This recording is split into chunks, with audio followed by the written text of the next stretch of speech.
Well, welcome in to another Hank and Doug's Fireside Chat.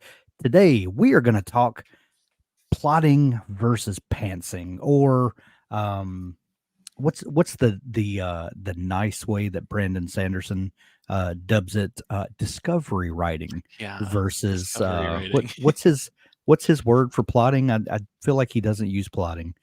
Discovery writing versus whatever. I'm not Anyway, totally sure. right, writing with a plan versus flying by the seat of your pants.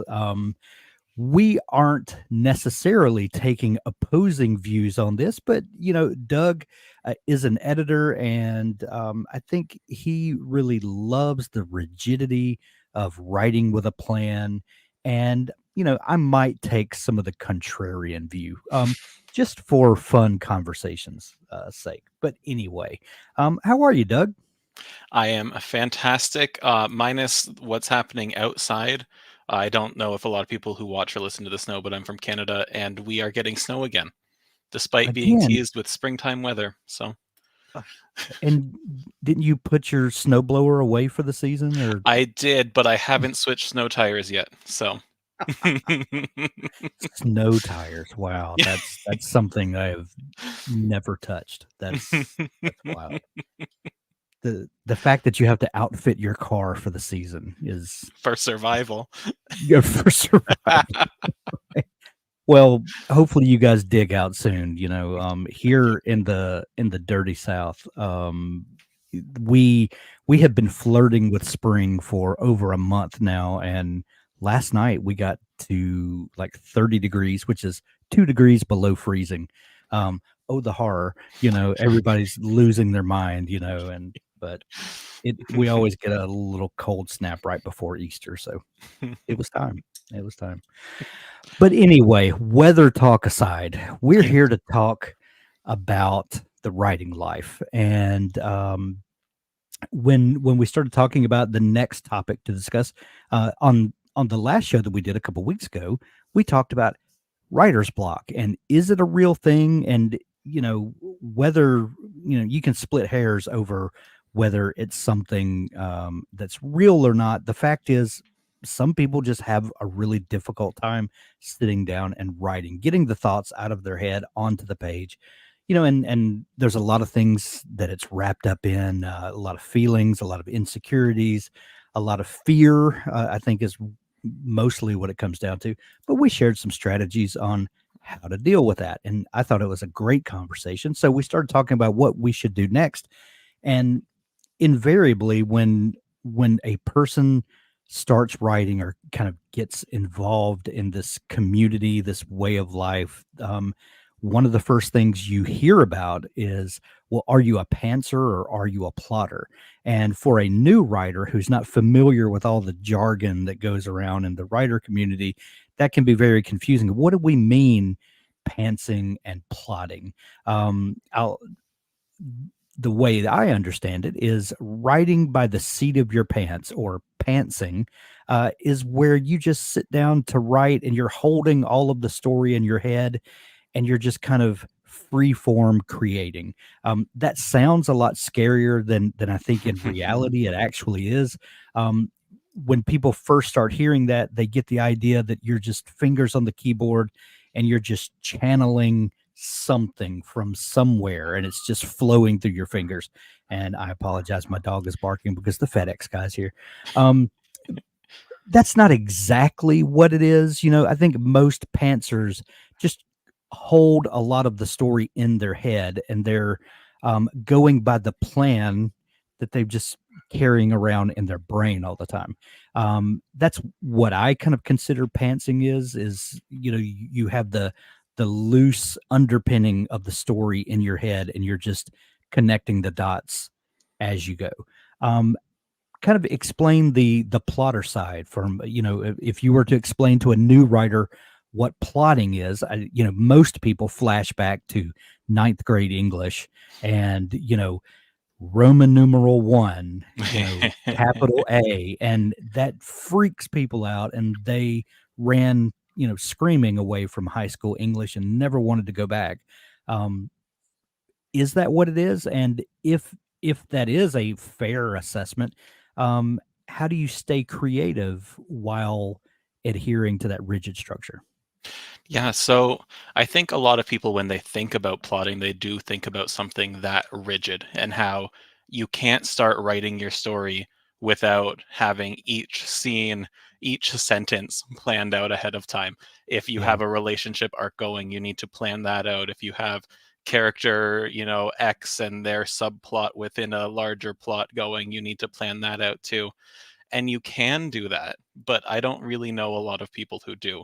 So for me, plotting is getting the general idea of where you start, where you go, and what has to happen in between those 2 points to make it make sense, right?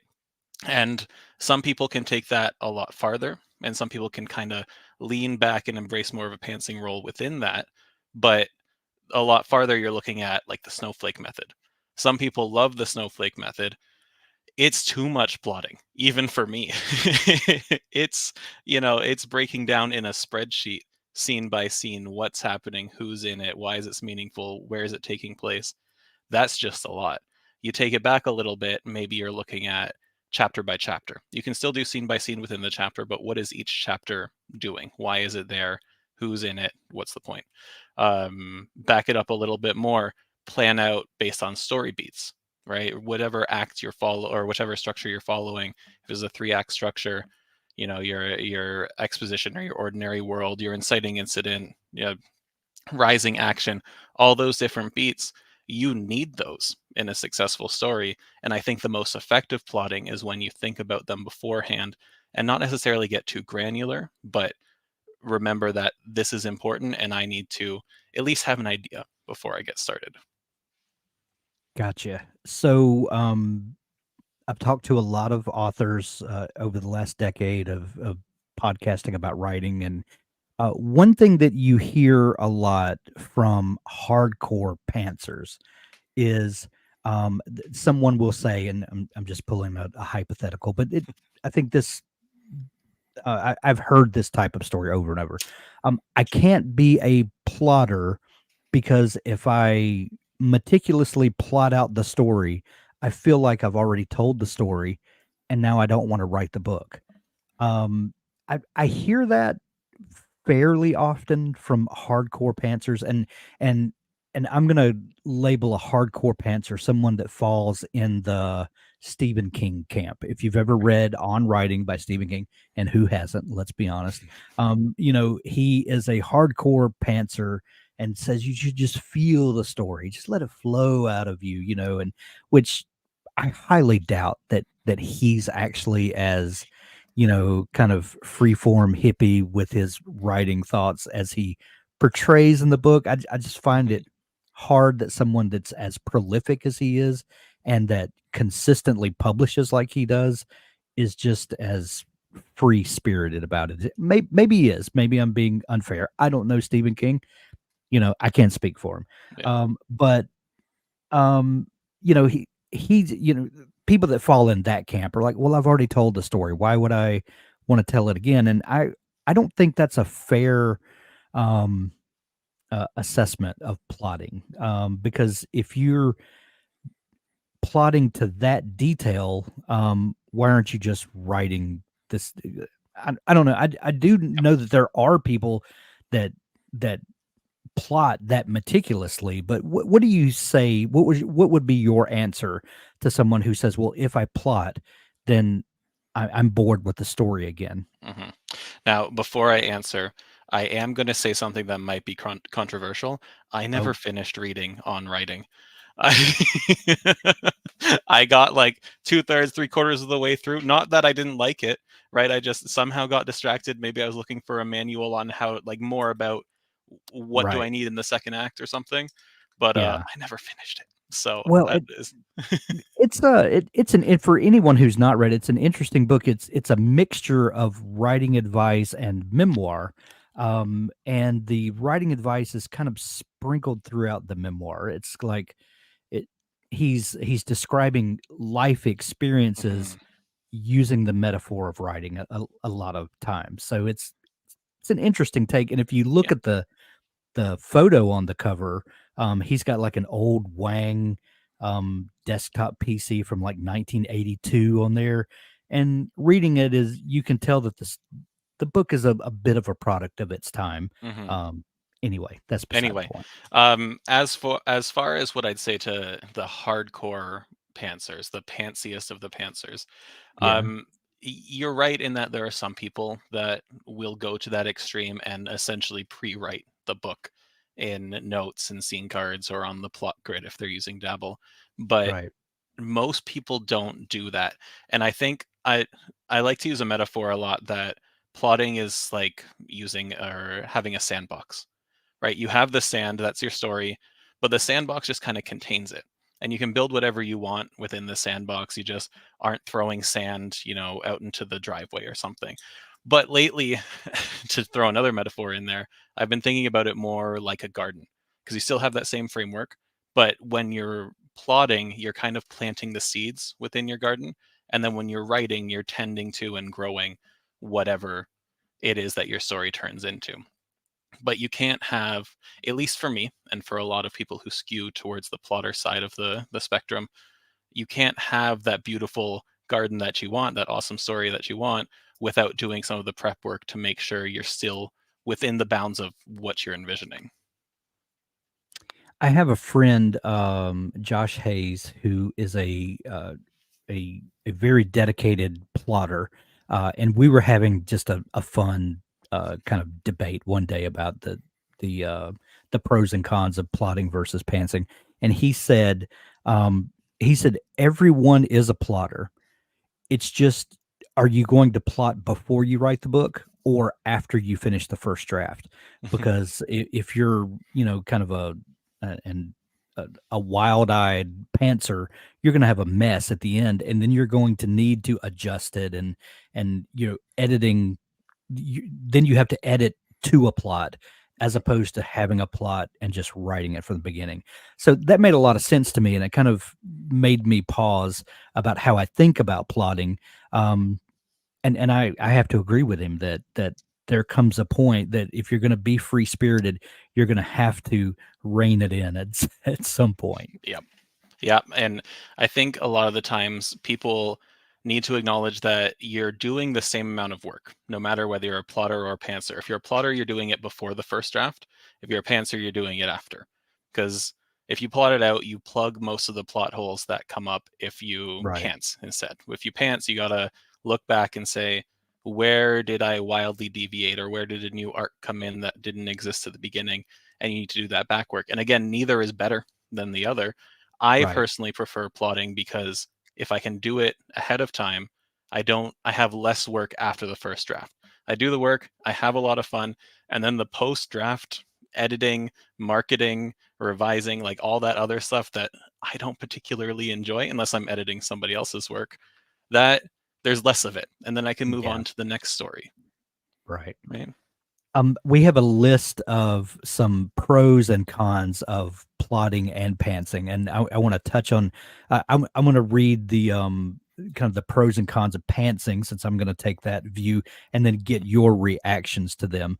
But before we do that, some people that are scared of plotting are scared that that as they're writing, if a better idea comes along, they won't be able to pursue it because they're locked into that plot, that plan.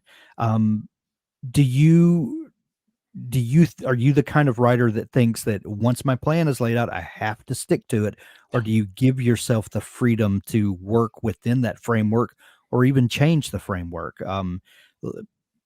How would you, what would you advise people who that is their fear?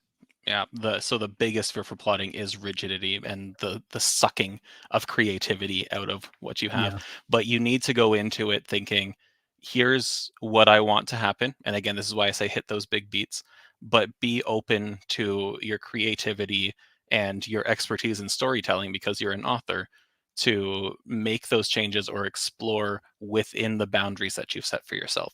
And sometimes even like for my second book, I plotted it all out. I actually went scene by scene.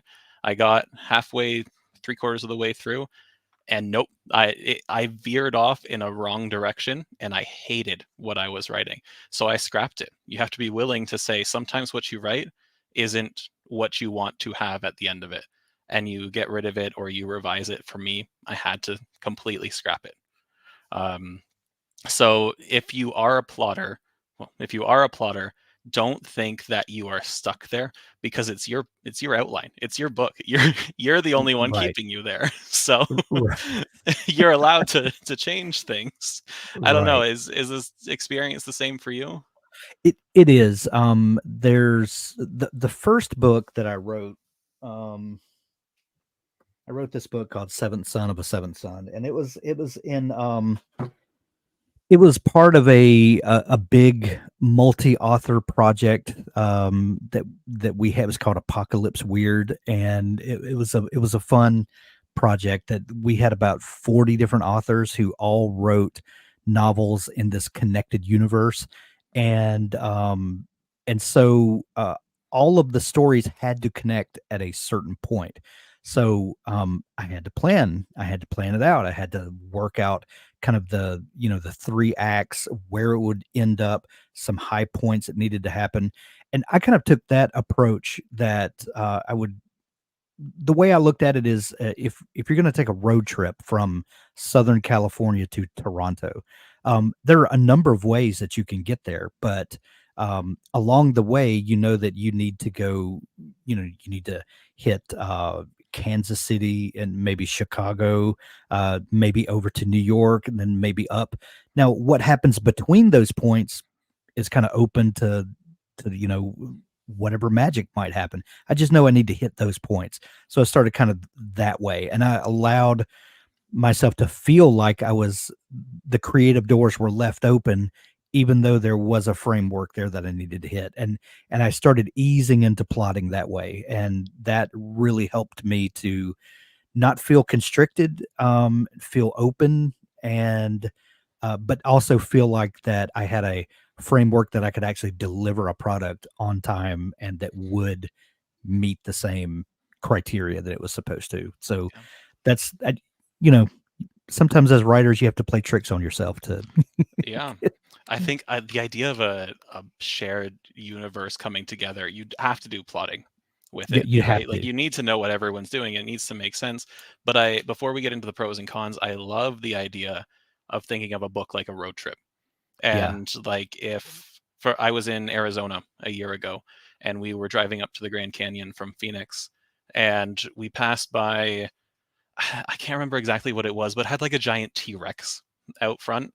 And it Nice. wasn't in the plan to stop, on this 4-hour drive or however long it is at this Right. T-Rex place. But when you see a giant T-Rex and you're hungry, really, you got to stop. If we didn't stop, then we wouldn't, have the fun that we had at that place. And it's the same with writing. If you have the end idea in mind, but you're typing, typing, typing, and this brilliant spark comes to you, you need to pursue it, right? Take a little Right. detour, see where it goes. Worst case scenario, you have fun writing, but you need to scrap it and just readjust anyway.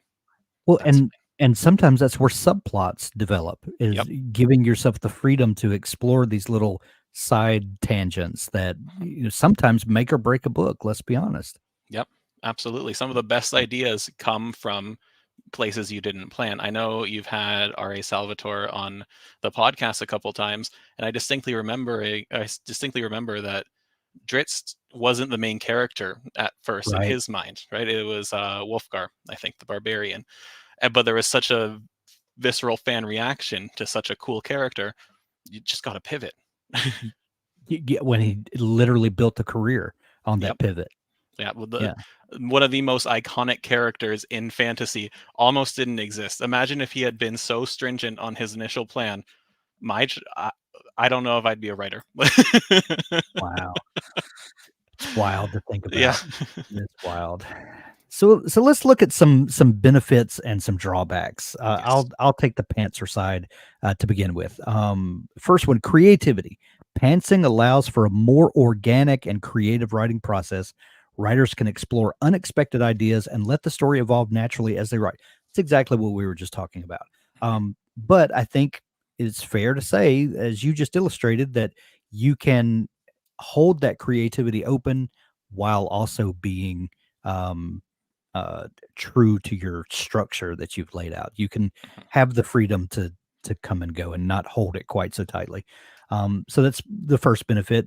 Second, surprises. Since the writer doesn't have a rigid outline, there's room for unexpected twists and turns, keeping the writing process exciting and surprising. I think that goes back to number one there. I don't think that needs to be expounded on anymore. Character development. Characters may develop more authentically when the writer discovers their traits and motivations in the moment rather than adhering strictly to a preconceived plan. I've heard some writers talk about um, planning out their plot, but discovery writing or pantsing their characters. I've always thought that was an interesting idea. That as long as you get your characters to the points they need to get, maybe let them kind of evolve. As a lot of times you'll get to typing and maybe you enter the flow state where your subconscious mind takes over and characters just kind of walk out sometimes, and Mhm. being able to leave yourself the freedom to do that, I think, is great. Number four, freedom. Pantsing provides a sense of freedom, allowing the writer to explore different narrative paths and experiment with the story's direction. Yes, I can't Yep. disagree there. But like we were just talking about, I think you can have both. Um, Drawbacks. Number one drawback is lack of structure. One of the main drawbacks is the potential lack of structure. Without a clear plan, it's easier to meander or lose focus, resulting in a less cohesive narrative. Um, I, I I have a folder full of brilliant first chapters that are written, that, oh, this is an amazing idea. And it just kind of runs out of steam because I didn't know where the story was going to go. And I love the characters. They're intriguing. But I just hadn't given enough thought to what their motivation was and what they wanted in life. And I think that's one of the big drawbacks to pantsing is it's a lot of fun to write new characters and discover them and see what their voices sound like, and you know but if you don't know what their purpose is, it's hard to carry that further sometimes, I Yeah. think. And I um think if I can jump in there, yeah, the lack absolutely. of structure, it's like pantsing can be a double-edged sword. I think Yeah, anything can. Yeah, but with all the creativity that you have access to and all the exploring you can do, that can be overwhelming to writers, especially newer writers. But like my wife and I, we will take 10 minutes to try and figure out what restaurant we want to go out to. And that's like three choices, right? If we yeah, narrow it right, down. If you're jumping into a blank draft and you just expect to type away, you have infinite choices. right. There are so many decisions you need to make that just having that blank sheet in front of you or that blank template in front of you, it can be overwhelming for some people. It can. um the Yes, yes. I thought I had a point to tack on there, but I think that's great. Editing challenges. Editing a pantsed manuscript can be challenging as there may be inconsistency and plot holes that need to be addressed during the revision process. And I think you touched on this a little bit when we first started talking, the plot holes. Um, Pantsing allows you to, I mean, plotting allows you to foresee these things and to deal with them ahead of time. And sometimes you hear writers talk about that they have written themselves into a corner and have no idea how to get out of it. Yeah. Um, and that is a drawback to pantsing, is that if you don't know where you're going, characters will run to a corner and stick there a lot of times, and Hmm. you just have no idea how to get them out. Have you ever, maybe in your editing work, have you ever dealt with an author who got themselves stuck like that? And are there any tips on, you know, getting yourself out of a corner that you've written into? Yeah. I'm struggling to think like I've never asked a writer hey, did you just pants this because there's how you got here is ridiculous, Yeah. or there's no justification for this. Every book, almost every book I've edited has had some kind of plot hole or inconsistency. And again, especially for a newer author. But I think that when it comes to editing, at least revising your own work, if you're pantsing, you need to be willing to put in almost as much work, if not more, into the revising process as you Right. did to the writing process. And some of those fixes, like I've dealt with inconsistencies in my own writing, and some of those fixes are one line 4 chapters ago, and you're done. Problem fixed. Some of them require entire chapters to be rewritten. And if you're going to go for a more aggressive pantsing style, I guess, then then you need to be ready to make those changes. Don't get so attached to what you've pantsed that you aren't willing to kill your darlings, right? Yeah, yeah, absolutely. Um, Number three, and this is something we dealt with last time, writer's block. Writers who pants their novels may encounter writer's block more frequently as they may not have a clear direction to overcome obstacles. Um, yeah, and maybe one thing that we didn't touch on so much last week because we really dealt with the fear and the lack of confidence in writing last time, but sometimes it's just you're not prepared. It's lack of preparation is really what writer's block is. It's not that you can't write; it's you don't know what to write because you haven't properly prepared yourself or your characters for what's to come, and that's that's a chance you're going to take if you're going to be a pantser is that you may just not know what to do next. So those are some pros and cons of pantsing, and just some things that you need to be aware of before you kind of run out the door with your typewriter and start writing the great American novel. Um, and maybe if you think about these things ahead of time, maybe you don't plan rigidly, but at least you give yourself some time to think through the story. Just sit and with the characters and ponder what they're going to do. Sometimes that's all it takes to avoid some of these plot holes if you are a serious pantser. Yep. But we want to hear from the other side. What are some of the pros and cons of plotting, Doug? So the first one, I think most obviously because it comes from the name, is the structure that you can make for yourself. So plotting lets you have a well-defined structure before you even start writing your novel. And it gives you that kind of roadmap to guide you through the major plot points and the minor ones if you go into that level of detail. And that in itself lends to keeping everything tight and coherent and reducing those plot holes that I just talked about. So you'll have less to do on the other end. And quite frankly, your story will just logically flow better, right? Your point A to point B, getting from one to the other has to make sense in a novel, or your reader's just gonna wonder why the heck anything's happening. um, it also makes it more efficient, and I think this is where plotting really shines for me. Like I mentioned before, I don't want to do all the busy work on the other end. So having a plan can make the whole process just more time efficient, more mentally efficient, less taxing. You know where you're going. It reduces the chance of getting stuck or experiencing writer's block in the first place. And that just means you get to move on to the next story. Because I don't know about you, but I got a dozen different tales up here that want to be written, and I just Right, have to keep shoving them down because I need to get the book done. right. Um, Great point. Great point. Having a structure uh, actually frees you up in the long term yep, because it can cut down the amount of time that you're bogged with this particular project. And you're absolutely right. I don't know anyone that just wants to write one book and be done with it. right, That right. you know, yeah, these things are breeding in people's heads like rabbits. They It would be too easy if that was the case. it would. It would. Um, Next up on our list, we have foreshadowing, and I want to extend this to twists as well. Because though you can free write your way into a very nice twist, it's tough to have one of those big, holy smokes moments when Right. you're exploring it for yourself the first time. So plotting lets you have effective foreshadowing, and it lets you plant clues and hints earlier that will pay off later, which is just going to be more satisfying for your reader.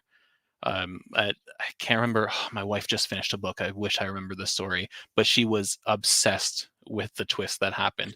And I thought to myself, like, A, I want to have a reaction like that for my readers, Right. but B, I could never just find my way to that point. There has to be some planning.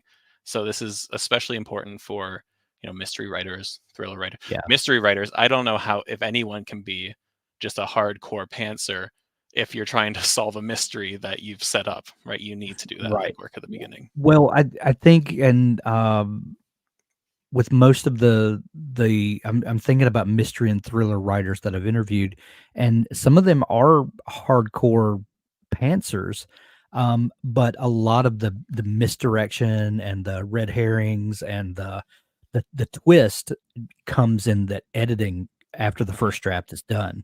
That's when a lot of that comes in. Because how else are you gonna do it? Yep. You a lot of times you'll have to kinda pull back and get the 30,000-foot view of the whole story to see where to place those things. I don't know how organically that can just happen. I guess it can, I don't see it.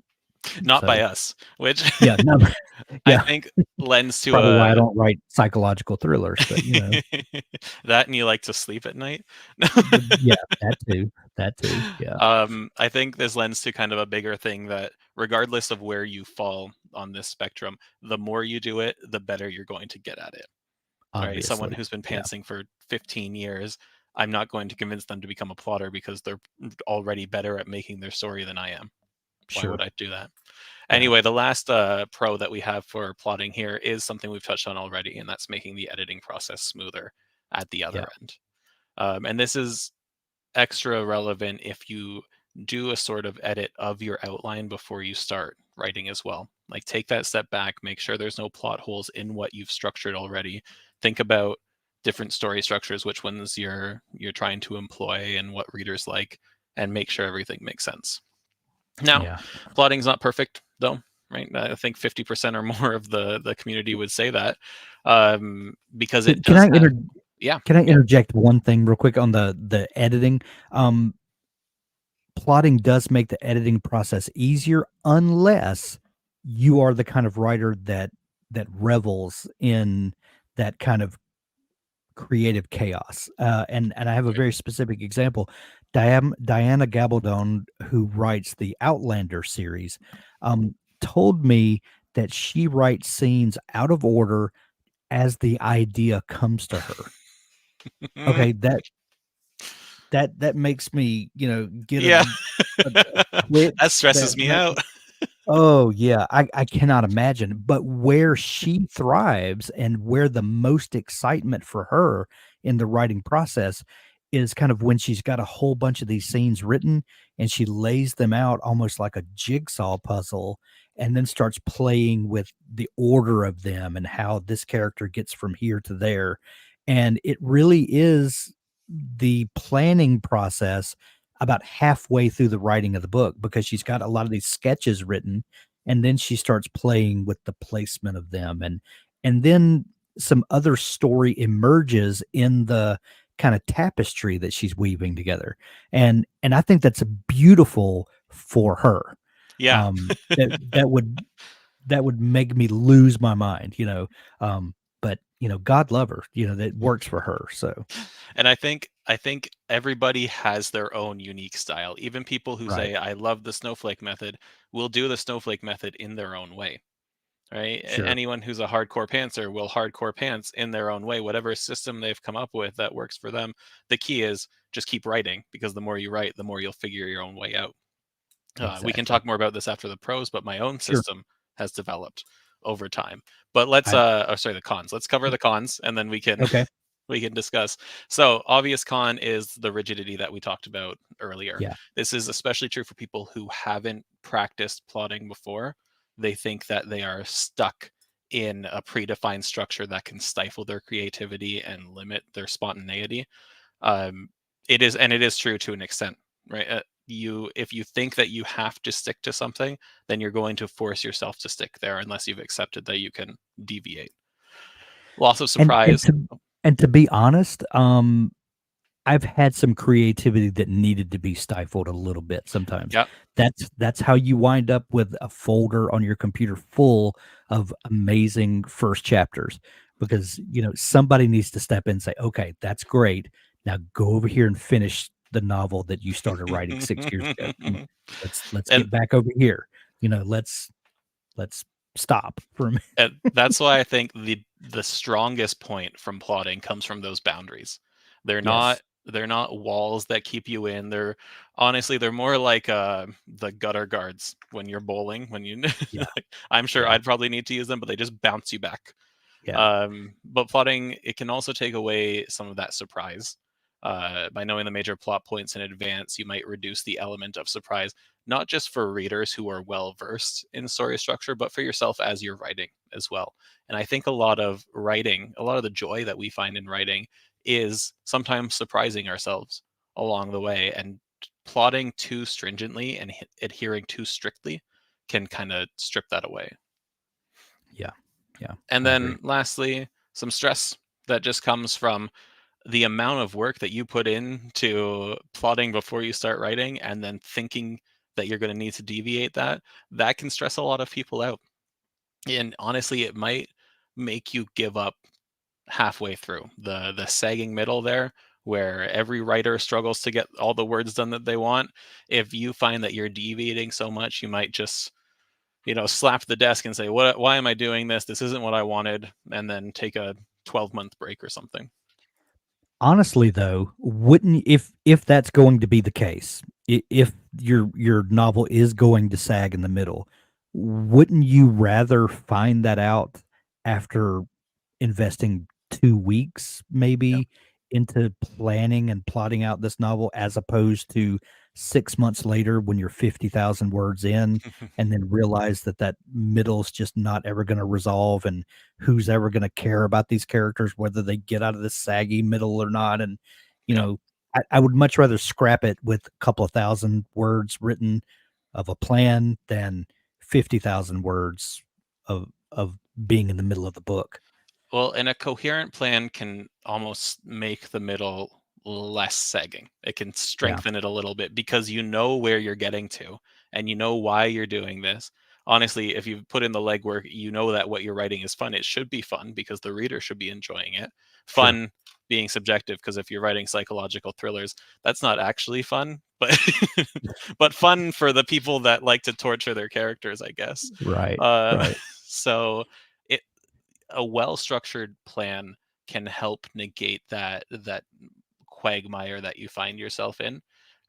But on the opposite side, it can stress you out if you don't think you're moving through it quickly enough, and then you start Yeah, doubting yourself, and then you're an imposter and all that. So yeah. definitely pros and cons to both sides.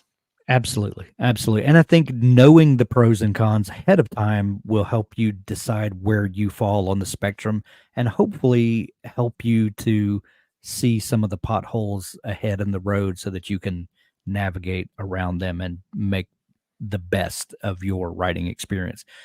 So, Doug, when you begin a writing project, how do you go about y- laying out your plot, laying out your plan? What does it look like, and does it have to look like high school English and working out that rigid structure? What does a workable plan look like for you? Right. So, like I said, this has changed over time. The workable plan for my first book was very rigid. And it was rigid, but the plan itself had to adapt as I became more knowledgeable about writing techniques and story structures and character archetypes and stuff like that. But these days, it's still a plan. Okay, so here's what happens. I have my brilliant idea. Oh, this is going to be a great story, right? I sit down, I say, where are we starting and where are we going? Beginning and end. Those are the most important parts to a story, and everything else supports those, right? Hmm. So I start there, and then that's just focused on the main character. And so from there, I will start mapping out the important beats in their journey. And a lot of those beats are your classic. They could be Save the Cat beats, or they could be renditions of the 3 act structure. I don't tend to do the hero's journey, which is very cyclical. It's Hmm. very much a gets more tense, more tense, more tense climax, and then we're at the end. Yeah. But I will plot that out. And then once those major beats are in there, those could be a sentence, those could be a paragraph, depending on what the beats are. I'll go back and I'll either do it for subplots that I know are going to exist, especially secondary character arcs that I find important, or I'll flesh out more of the in between. So I used to do every scene. Now I do more or less every chapter, but sometimes a couple chapters can be one beat, and so that'll just be a couple paragraphs. Do you plan out dialogue? Do you ever Hmm. think ahead about how these two characters or more than two are going to interact and sketch that out, or do you leave that for the creative spark of the writing session? Yeah, so this actually interested me when you were talking about the pros of pantsing, specifically the character development part. So if there's an important conversation that is like a plot beat in itself, then Mhm. I will plan out that that is happening. And I'll say, these are the people involved. Maybe here's one or two lines that will be said because those will be the emotional ones that push the plot Right. forward. And here's the reaction. But a lot of conversation, a lot of dialogue is very free form for me. It's very exploratory. It's very pantsing, because dialogue's really hard to get right. Yeah. Even like I'm writing my 6th book now, and it's still sometimes the dialogue can feel stiff. If I go in thinking this needs to be said, if I go in just being like, here's my character that I know really well, here's my other character I know really well, here's how they bounce back and forth, that feels a lot better, and that just kind of Right. flows for me.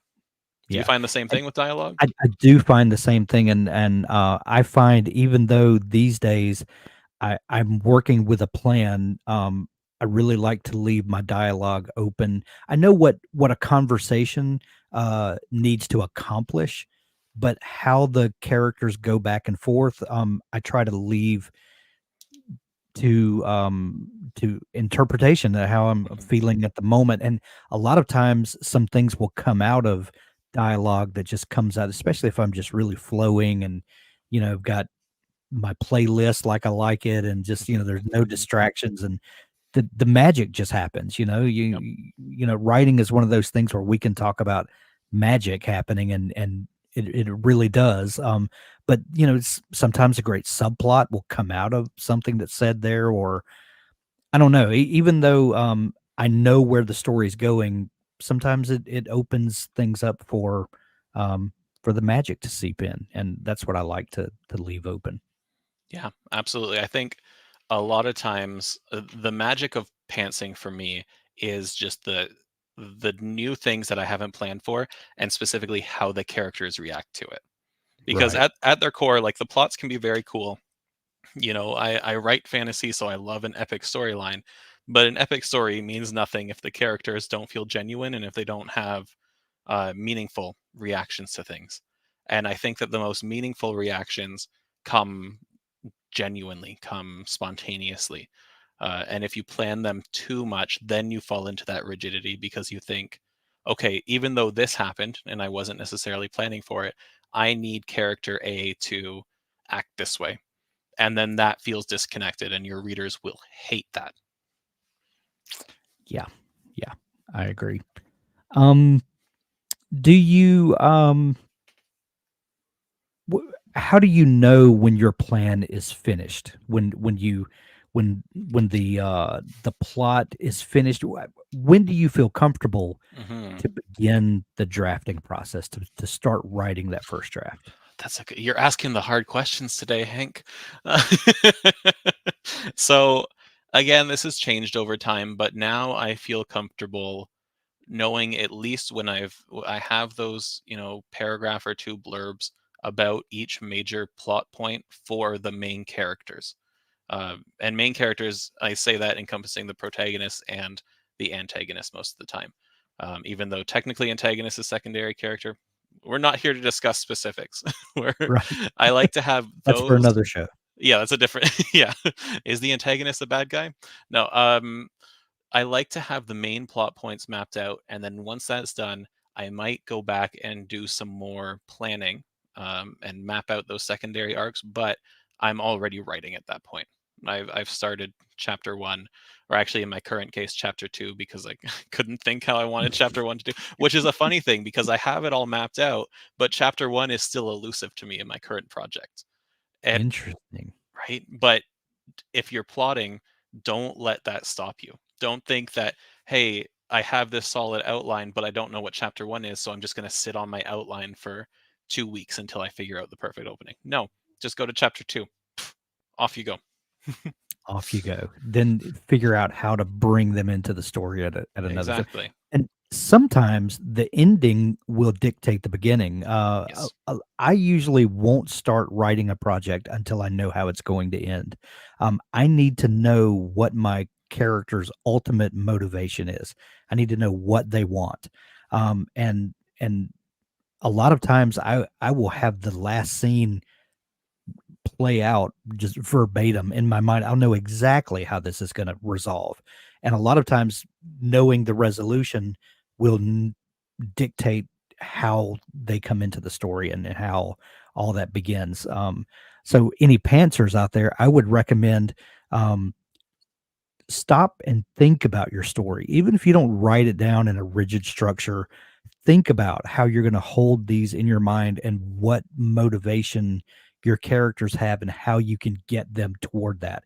You know, give yourself room to, you know, to not be tied to the story, but know your characters well enough so that when you start writing them, you know where you're going. And a lot of times just knowing that ultimate resolution will prevent a lot of potholes along the way. Mhm. It's funny, in the plotter pantser communities. When I started writing, I joined Twitter and I got heavily involved with like Twitter writing games and connecting with other Oh authors, yeah. and it was fantastic. And then I started seeing like this sort of underside of the writing community on Twitter that I didn't particularly like, and some of it was just people just berating each other for not being a plotter or not being a pantser. And I think maybe we can draw a larger critique about society in that, but we're not going to. But Yeah. but that's ultimately like those kind of things. People feel so like when they hear a term, they think that they need to stick to it, but you Yeah. don't need to. If you're a hardcore pantser, you're not going to get your pantser card revoked because you jotted down a few notes about a scene. And if you're a hardcore plotter, I'm not going to knock on your door and say you're under arrest because you decided to just free write one day, right? Yeah. If the more you practice your own style, but the more you're kind of open to other styles, you'll adapt what's best for you. And that's why I talk about it being on a spectrum, because like here are the two ends, and I'm here and you're here and there's someone here and then there are other people out here. Like, just you got to do what's best for you. Right, and we're not recruiting people for No, teams here. no. We're trying to give you tools that will help you tell the best story you can tell. And ultimately, the story is what matters. And these are just terms that we use to talk about the tools that writers have at their disposal. No matter what you do, it should ultimately serve the story. That's what we want, is to have great stories at the end of the day. Yeah. Now, I will say, I think that people who are earlier in their writing career should skew more towards the plotter side, because especially if you haven't studied storycraft, if you haven't taken some time to read some of the great articles on W, or pursued writing in some other medium, you don't necessarily know the fundamentals and you don't know all of the beats that you need to hit. And so plotting lets you take a step back and really look at what's needed in a story for readers and start working what you want to write around that. Funny that you say that.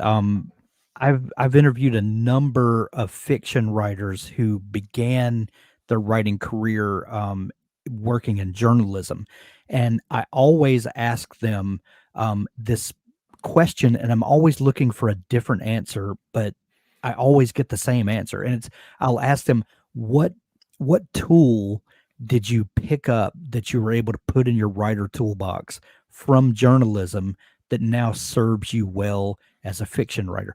I think that's a fantastic question. What did Mhm. you pick up along the way that you use now? They seem to be disparate um, pursuits, but surely, and without fail, every one of those people say, what I learned from being a journalist is how to write under a deadline and to put my butt in the chair and get the work done. Um, and that's Yeah. when you say that newer writers should really practice planning and plotting. I think it goes to uh, the same point there, learning how to get through a story Mhm. in a workable time, and so that your book doesn't span to a decade in the writing and all of that, the pitfalls that you come to. Learn how to get the job done. I think that is one thing that you can definitely learn from plotting. Yeah, and it's funny because all of us are like human beings know how to tell stories. Sure. It's encoded into us from, hey, little Timmy, how was your first day at school? Well, I got to school and then we did this and this and this and now I'm home. Right? That's Right. beginning, middle, and end. For the oldest people in the world, like centuries ago, millennia ago, passed down stories that have been reinvented and are tales we hear today. Right now, like we're telling stories about our own journeys to people listening to this. It's built into how we communicate, but books are not free form stories that you just tell at the dinner table. Right? There are expectations that go along with it, and you have confines between the book cover that you need to not necessarily abide by, but you need to understand if you want to write effectively, especially if you want to free write or explore your way effectively. Yeah. Then if you don't know where you're going or how to get there, then it doesn't make sense to just go off, right? It can be good for you. It can be a very good creative pursuit, but if you're trying to write a book, especially if you're trying to publish a book that you've written, you need to know what it is that needs to be written. You need to know those fundamentals. Absolutely. If you use Dabble, the plot grid is a fantastic tool, Yeah. especially if you uh, don't want to be beholden to the traditional outline. You can fill out the plot grid in scenes or high points in the story and then move them around and kind of get a visual representation of your story. That's very helpful for me. I know it is for a lot of other people too. Um, any other tools that you could recommend for someone just getting started as a maybe a gentle introduction? I think the plot grid is a great place to start because it gives you that flexibility. Honestly, a big old piece of paper or a Yeah. whiteboard, jot something here, connect it over there, jot something else down. That can be as simple as you need. But the one thing that I think every author should have, new especially, but also experienced, is somebody they feel comfortable bouncing ideas off of. And I don't know if I'd call the other person, a writing tool, perhaps, but like when you get this idea, jot Yeah. down your plot points and then say, "Hey, Jim, how how do you feel, or what does this look like to you? Does this look like a coherent story?" Make it a friend who reads your genre. I have a couple friends that I bounce ideas off of who read fantasy, and the feedback is valuable, and that's even at the highest level of plotting, beginning, middle, end, maybe a couple of details sprinkled in between.